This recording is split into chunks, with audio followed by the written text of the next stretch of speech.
Let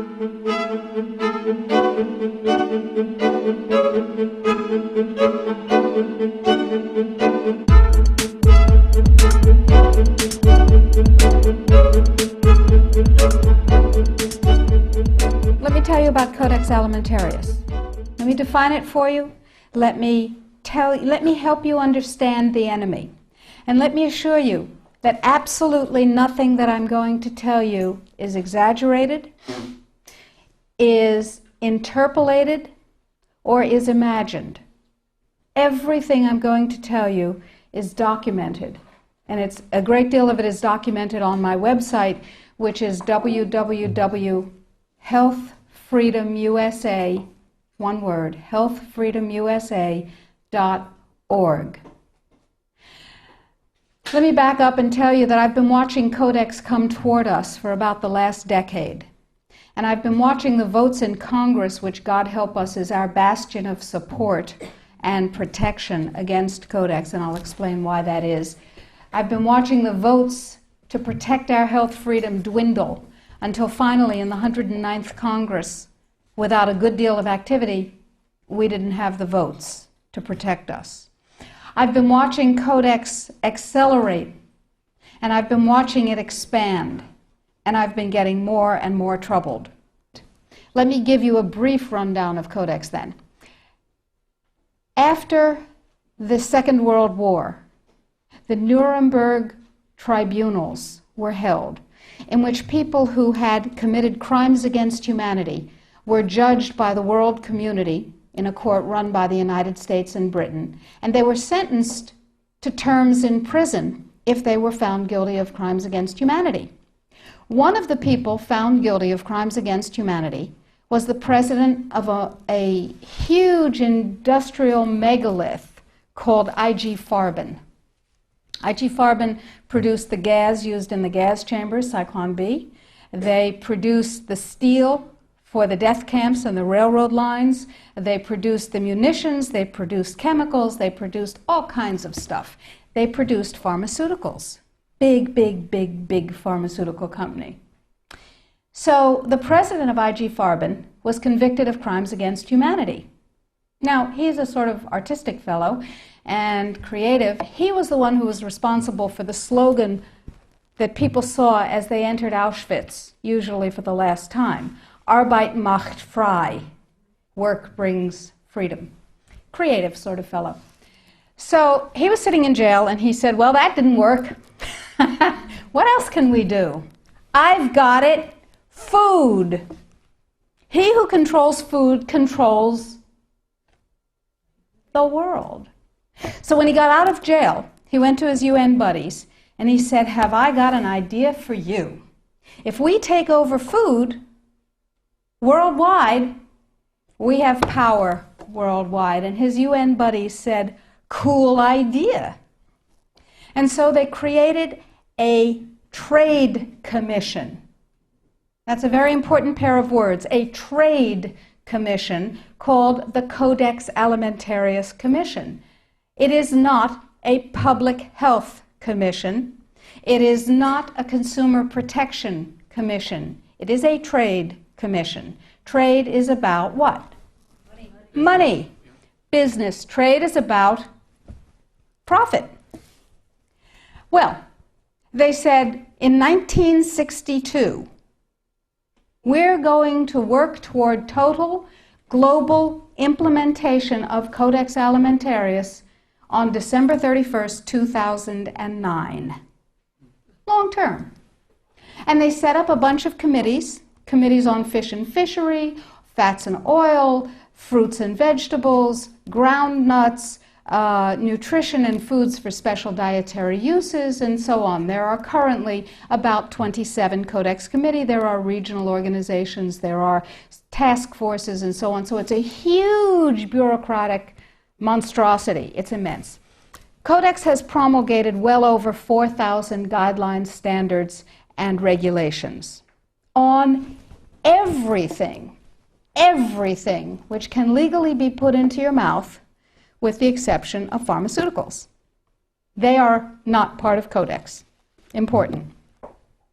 Now, Codex standards have no legal weight whatsoever. Zero.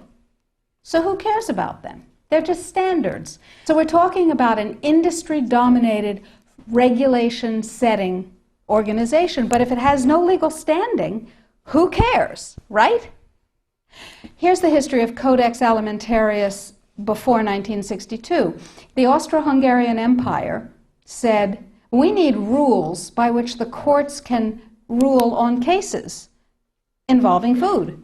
So we'll have regulations and rules that the courts will enforce. That's how they get their weight. That was called the Codex Alimentarius, and it was put into place around 1893 and lasted until the end of the Austro-Hungarian Empire in the First World War. So the idea was there in the Germanic tradition. We need rules, lots of rules, lots and lots of rules. We need a lot of rules. Let's have rules for everything to do with food. So it was sort of a natural extension for the German industrialists to say, we'll go back to the good old days of Codex Alimentarius, back when we had them in the Austro-Hungarian Empire. Cool. So they started promulgating their rules and regulations, and they were voluntary. They were sort of guidelines. Now, Codex Alimentarius Commission is administered by the World Health Organization, WHO, and the FAO, the Food and Agriculture Organization. They fund Codex and they run it at the request of the UN. So they're mommy and daddy to Codex Alimentarius. And that's very interesting because they're supposed to be about health and food worldwide. Some conflicts of interest that we'll talk about.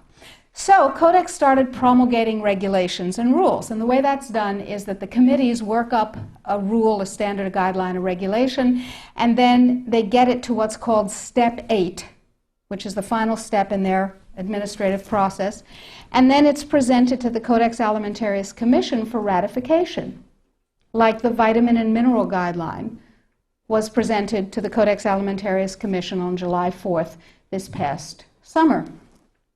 It was ratified, it was approved by consensus, and it is now, despite the propaganda that you're going to hear, if you ever hear about it in the media, it is now mandatory upon any member country of the WTO, the World Trade Organization. Well, what in the world do they have to do with it? And the answer is everything. The World Trade Organization, you see, accepted Codex when the World Trade Organization was formed in 1994. Okay? They said, well, how are we going to decide trade disputes around food if we don't have a set of rules? I know, we'll accept the Codex Alimentarius rules. And all the members of the WTO worldwide will, get ready for an Orwellian term, harmonize with our standards, with the Codex standards. Harmonize. I suggest you capitalize the first 4 letters in your mind. So everybody's supposed to harmonize with Codex. And when they harmonize with Codex, then if they get pulled into the World Trade Organization dispute resolution process, they have a chance of winning. Because, here's the kicker. You ready for this one? If 2 countries go into the World Trade Organization dispute resolution process, and one of them is Codex compliant, and one of them is not Codex compliant, the one that is Codex compliant automatically wins regardless of the merit of the case. People are using Codex compliance as a weapon in a much bigger economic battle. So, every country in the world is racing to do what? To become Codex compliant. So, in the United States, the situation is, okay, how do we become Codex compliant when we have laws that protect us? And you have to remember that Codex does not serve consumer well-being, does not serve health.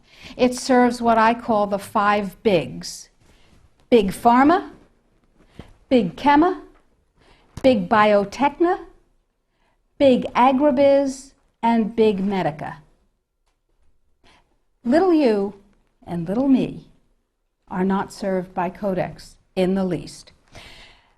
So, before we go forward and talk about the rest of what has to happen, let's ask what Codex does. You probably all know about the vitamin and mineral guideline that was ratified on July 4th.